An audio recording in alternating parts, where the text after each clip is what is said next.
ముస్లింలకు 10% రిజర్వేషన్లను తీసేస్తేనే తాను తెలంగాణలో 42% బీసీ రిజర్వేషన్లపై బాధ్యత తీసుకుంటానని కేంద్ర మంత్రి కిషన్ రెడ్డి స్పష్టం చేశారు.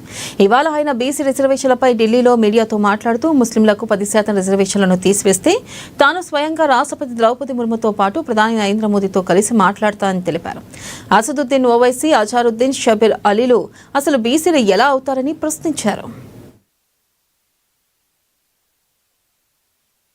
పాలనలో వైఫల్యం, రాజకీయంగా వైఫల్యం, వనరులు సమకూర్చుకొని రాష్ట్ర ఆర్థిక వ్యవస్థను గాడిలో పెట్టడంలో వైఫల్యం, ఇచ్చినటువంటి హామీల అమలులో వైఫల్యం.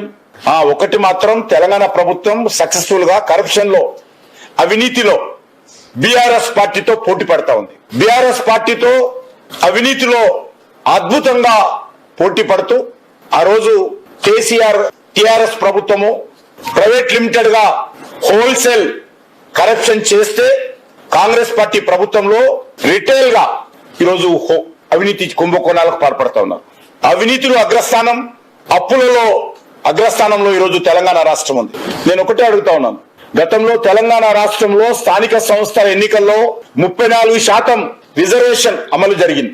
దాన్ని టిఆర్ఎస్ కేసీఆర్ గారు 27% తగ్గించాడు. ఆయన కూడా 12% ముస్లిం రిజర్వేషన్ ఇవ్వడం కోసం అనేక రకాల కుట్రలు కుతంత్రాలు చేశాడు.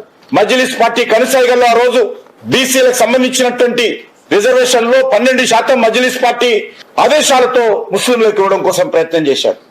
ఈ రోజు రేవంత్ రెడ్డి గారు, కాంగ్రెస్ పార్టీ, రాహుల్ గాంధీ కూడా 34% గతంలో ఉన్నటువంటి రిజర్వేషన్ ఈ రోజు జబ్బలు చరుచుకుంటూ జంతర్ మంతర్లో గోల వేస్తూ 34% రిజర్వేషన్ 32% స్థానిక సంస్థల ఎన్నికల్లో కుదించేటువంటి ప్రయత్నం చేస్తాం.